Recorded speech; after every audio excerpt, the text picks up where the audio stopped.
L'île d'Aix, qui a abrité les derniers jours de Napoléon Bonaparte sur le sol français, possède encore d'imposants vestiges militaires. Mais c'est d'abord sur l'île Madame que nous nous rendons. Elle est la plus petite des îles charentaises. Reliée au continent par une voie en sable et galets d'environ 1 km, appelée la Passe aux Bœufs, elle n'est accessible qu'à marée basse.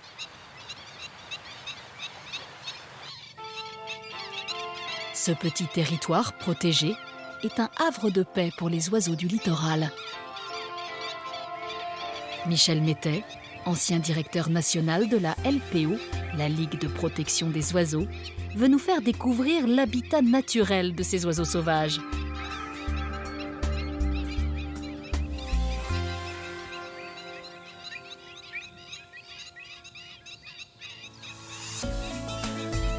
Michel rejoint Jean-Philippe Minot, propriétaire avec ses parents de la ferme aquacole qui s'étend sur la quasi-totalité de l'île.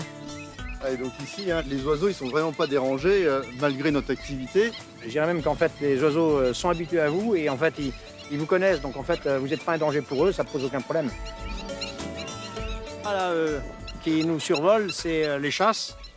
Et puis un peu plus loin dans le marais à Salicorne, sont les avossettes, là il y a une belle colonie. Et vraiment, c'est un patrimoine formidable. En plus de la production bio que vous faites sur des produits de qualité, vous protégez la nature, ça c'est génial. Une de leurs spécialités est la salicorne, d'ordinaire cultivée au bord de la mer et soumise au marais. Jean-Philippe emploie ici, au milieu des terres, une technique très particulière. Alors c'est une parcelle, on a recréé le milieu favorable, donc une zone que l'on peut inonder.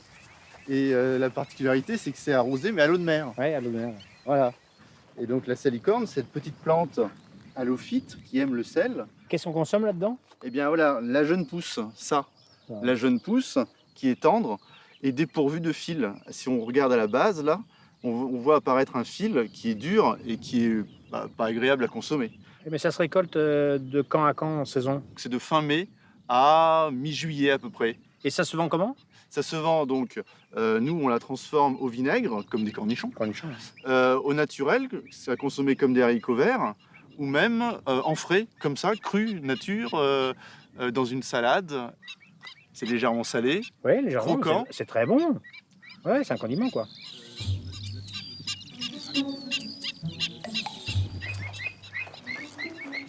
Là, on a un joli nid là, d'avossettes. Ah, super.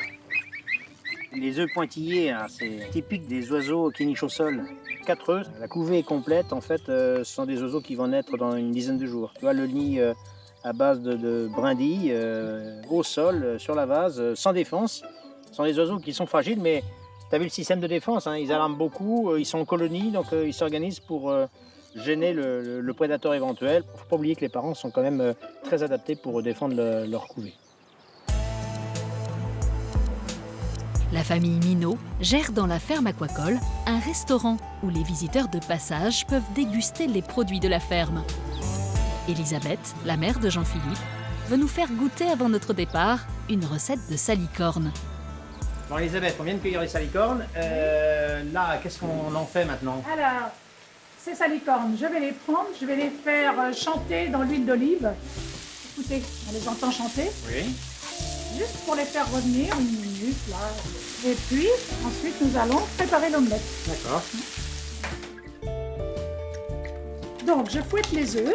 Et puis, on ne va pas ajouter beaucoup d'ingrédients parce que la salicorne, ça se consomme le plus naturellement possible. Oui. Donc, personnellement, je rajoute une pointe de crème fraîche. Très bien. Surtout pas de sel parce qu'on a une plante qui est déjà bien iodée. Ouais. La salicorne. La salicorne. Je verse un petit peu d'huile d'olive dans le fond de la poêle. L'huile est chaude. Je vais verser les œufs sur l'huile. Ça me plaît. Voilà. Donc, maintenant, je prends une cuillère de salicorne. Voilà. Et puis, on va rapprocher les œufs, comme pour une omelette traditionnelle, pour enfermer les salicornes à l'intérieur de l'omelette.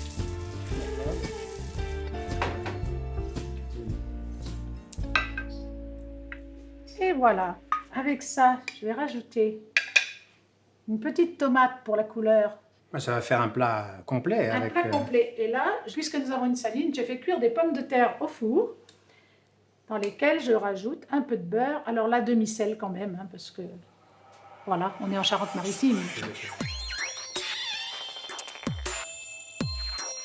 Voici l'omelette à la salicorne. Ici. Merci. Voilà, bon appétit, messieurs. Merci. Alors là, on déguste la cuisine d'Elisabeth, ma mère, et puis avec les produits que l'on cultive avec mon père, Jean-Pierre, que des bons produits. Jean-Pierre, la transmission de l'exploitation au fils, c'est C'est en route ou quoi? C'est en route, petit à petit. Voilà, ça fait plusieurs années déjà qu'on travaille ensemble. Et puis petit à petit, maintenant, il prend en charge les productions. Et puis c'est à lui de choisir après sa voie, développer. Nous, on a initié, et puis maintenant, il faut développer. Avant de quitter l'île Madame, en veillant à l'heure de la marée pour ne pas être bloqué par les flots, passez par la côte ouest pour admirer les très colorés pontons à carrelets.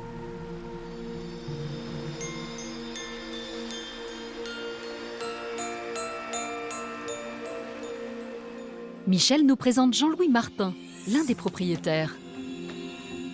J'ai senti des tremblements, je lui ai dit tiens, me voilà de la visite.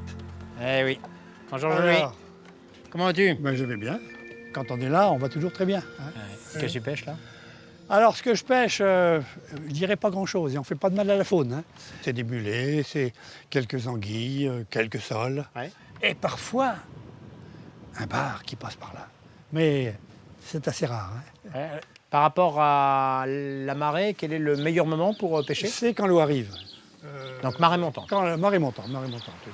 Vous nous montrez comment ça marche? Mais très volontiers, surtout que l'eau arrive. Et là, ben, on ne sait jamais, on pourrait peut-être avoir quelques D'accord. petites choses. Je m'en vais mettre le filet à l'eau. Et on verra bien tout à l'heure s'il y a quelque chose. Voilà, très bien.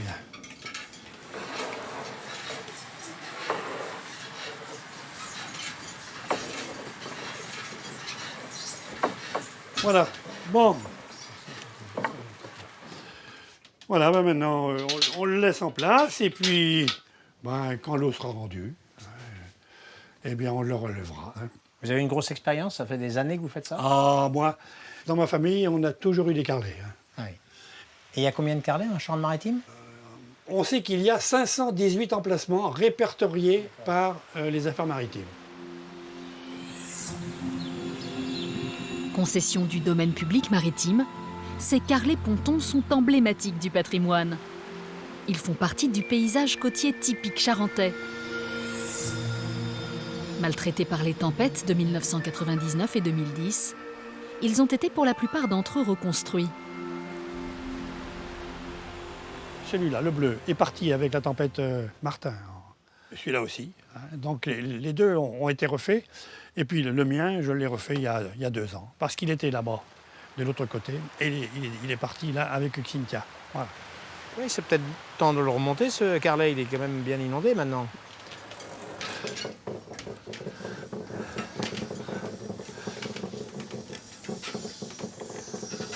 Bon, allez, ben, encore les 2 petits crabes. Eh ben dis donc, il va falloir qu'on se contente de ça. La soupe sera maigre ce soir.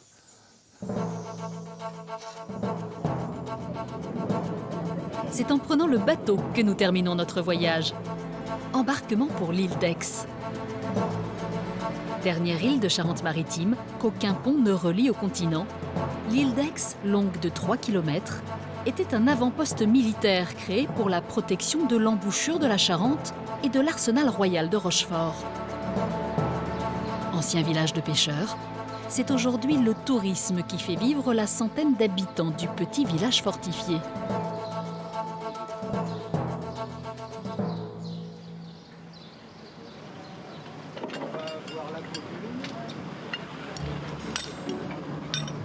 Pour nous faire découvrir les trésors que renferme l'île, Michel a rendez-vous dans le village.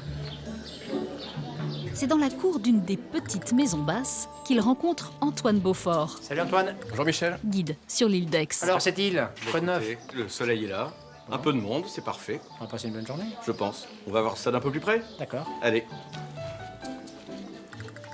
Tout a été dessiné en 1700 par Vauban.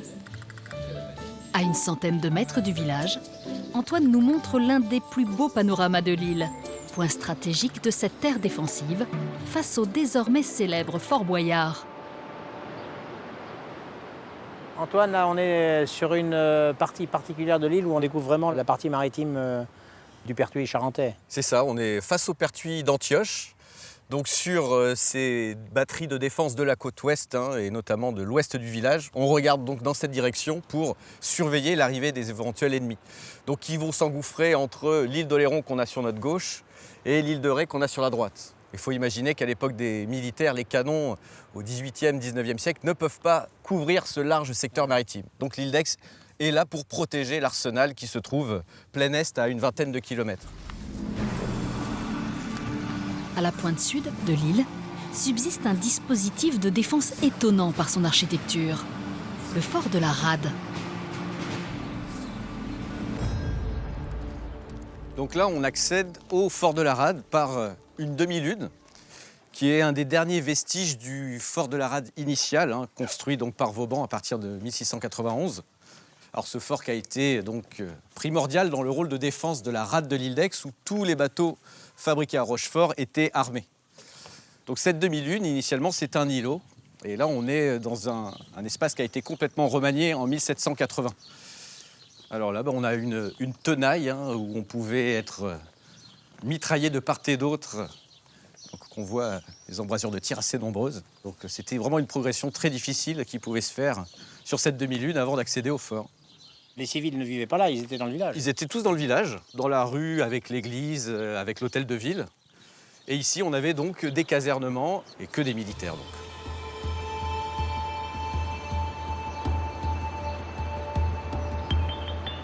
De l'autre côté de l'île, caché des regards, le fort Liédo, construit en 1808, est venu compléter le dispositif de protection de la rade de Rochefort. Donc là, on arrive sur la place d'armes du fort Liédo. À partir du moment où Napoléon décide de le faire construire, il y a un besoin urgent de défendre la côte nord de l'île d'Aix. Donc on est sur un point culminant. On a creusé la colline pour établir ce fort. Une levée de terre a été construite tout autour pour que les tirs de l'ennemi éventuellement soient amortis par cette levée de terre. Donc on va mettre 24 ans et il est terminé enfin donc en 1834. Toutes ces salles sont équipées de canons et également de meurtrières pour fusils, mais elles ne serviront que si les ennemis sont à pied. Pour tirer sur les ennemis en pleine mer, il faut aller dans les bastions. On a ces grands couloirs dans les angles qui permettent d'y accéder. Donc là, on arrive dans le cœur du bastion où les canons pour tirer sur les bateaux étaient placés, donc 4 canonnières. Donc l'intérêt d'avoir cet évent, ce puits de ventilation, c'est pour aspirer la fumée très toxique de la poudre à canon. Donc comme on est en position semi-enterrée ici, on tire à l'aveugle. Donc il faut que la vigie sur le toit repère l'ennemi, agite son petit drapeau qui va servir de signal, et le signal sera vu par les collègues qui sont à l'extérieur du fort, puisqu'il y a également des postes avancés sur les levées de terre autour du fort. Et donc le signal est répété et l'artilleur peut faire feu. Et ce lieu, en pleine période de restauration monarchique, va du coup changer très vite d'utilité, il va être transformé en prison. Ce fort a abrité des prisonniers célèbres, comme en mars 1959, Ahmed Ben Bella, dirigeant du FLN, devenu ensuite premier président de la République algérienne. Il accueille aujourd'hui, entre ses murs épais, des artistes de tous horizons qui viennent faire vivre ce lieu chargé d'histoire.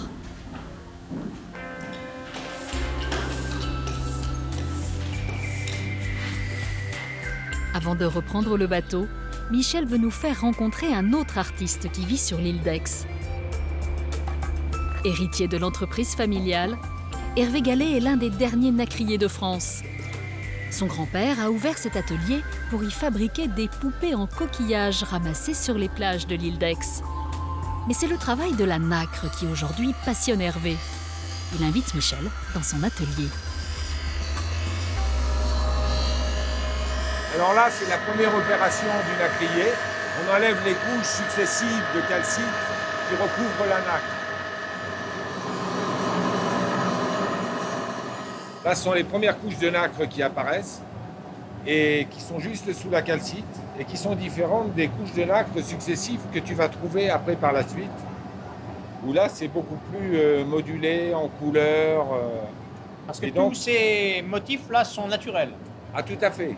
Non, c'est le mollusque qui vit dedans. Et nous ne les travaillons pas. Le coquillage reste entier après le travail ou est-ce que vous coupez Non. On peut faire des plaques pour faire de la marqueterie, on peut faire des cabochons pour faire des bijoux. C'est ça. C'est dans un petit musée qui jouxte son atelier qu'Hervé expose les trésors en nacre réalisés depuis 60 ans sur l'île. Boutons, bijoux, objets de luxe, la nacre y est travaillée avec une extrême précision. Tous ces coquillages-là que tu travailles, ils viennent d'où? Quelle est l'origine? Océan Indien, océan Pacifique, entre les deux tropiques. Tous ces mollusques marins construisent des belles coquilles avec des beaux dessins, avec des belles couleurs, avec des belles formes, à la condition d'avoir déjà en termes de température une constante annuelle de 26 à 30 degrés d'eau. Voilà. Est-ce que votre activité peut être considérée comme un métier d'art? Ah, la grande question. C'est un métier d'art, mais je ne suis pas un artiste. Je dessine très mal. Par contre, j'ai des idées. Et je sais les exprimer. Et il y a des personnes qui ont la bonne main, et qui sont capables de rétrocéder mes idées, de les faire devenir réelles.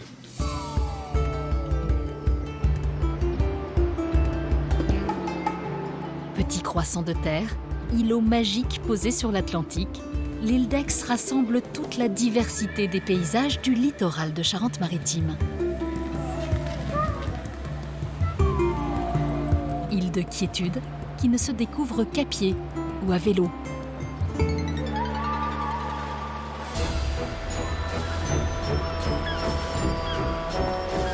Pour un merveilleux voyage, laissez-vous embarquer vers ces îles lumineuses, avant-poste de nos côtes atlantiques.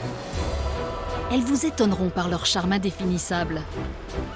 Paysages modelés par la mer et le vent, toujours en mouvement, elles demeurent de petits écrins de tranquillité et de beauté où il fait bon vivre.